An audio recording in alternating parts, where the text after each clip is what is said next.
So much has been made of this diplomatic back and forth and the sort of comments that we are hearing, whilst we must never lose sight of the suffering on the ground. With me now, Rudik, a member of the Ukrainian Parliament, who joins me from Kyiv.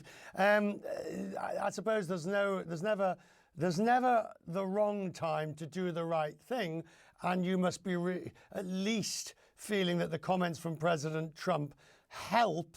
They don't stop the bombings and the drones, but at least they might suggest the US is more aware of what you're suffering whilst Putin just continues to prosecute his war. Hello, Richard, and thank you so much for having me. With all due respect, we don't think that United States do not know what is happening, what Putin is conducting, and what Russia is doing by attacking our cities every single day and night. But these comments are indeed showing some promise. However, we learned not to trust words, but to trust actions. So the next thing that we are expecting from President Trump is to deliver on his promise of peace through strength. And that would mean sanctions for Russia and military assistance for Ukraine. To be clear, you're still, you and the Parliament and the government is still prepared to go along with the 30-day ceasefire, providing, of course, Russia is prepared to do the same. And that seems to be the problem. Absolutely. You see, Richard, we have done everything by the book. Whatever President Trump was asking of us, we have done. We have agreed to that, no matter did we like it or not. 30-day ceasefire, we are ready. Signing the rare minerals deal and ratifying it in the parliament, we went ahead.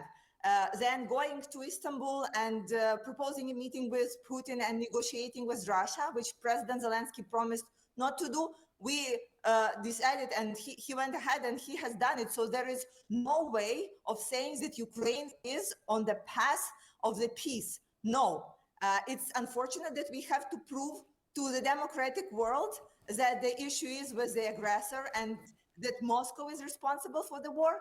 But if we need to do it, we go ahead and do it. And so right now, again, the issue is in Moscow, but the ball is in President Trump's court right now. How does that make you feel? Honestly, Richard, for the last 3 days, I had maybe 7 hours of sleep total, because we were sitting under the stairs during the bombs attacks, and then your regular days come in and you have all the responsibilities, and it is frustrating. It is painful.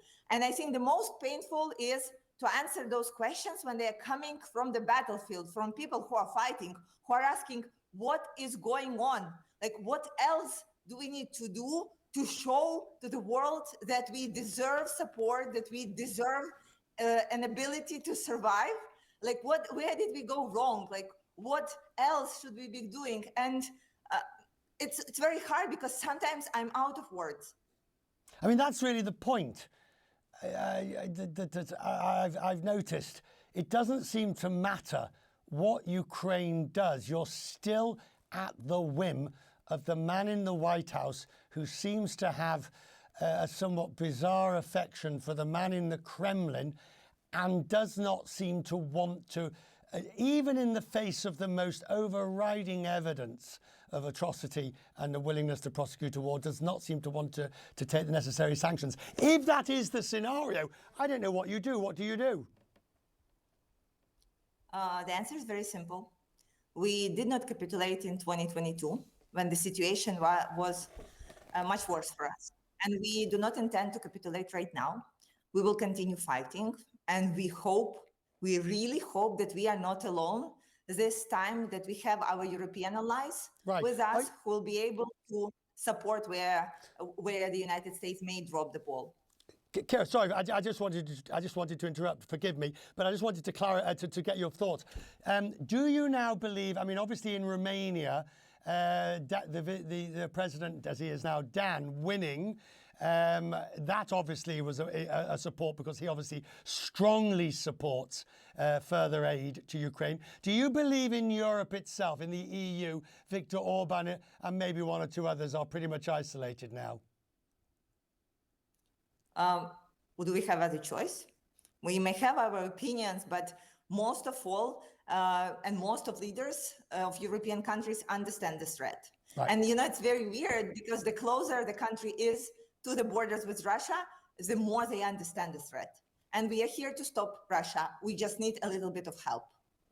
I'm grateful you spoke to us tonight. And I would say, get as much sleep as you can, but unfortunately the hours are dreadful and the news is worse. But thank you for taking the time in what must be very difficult days to come and to talk to me tonight. I'm grateful to you. Thank you.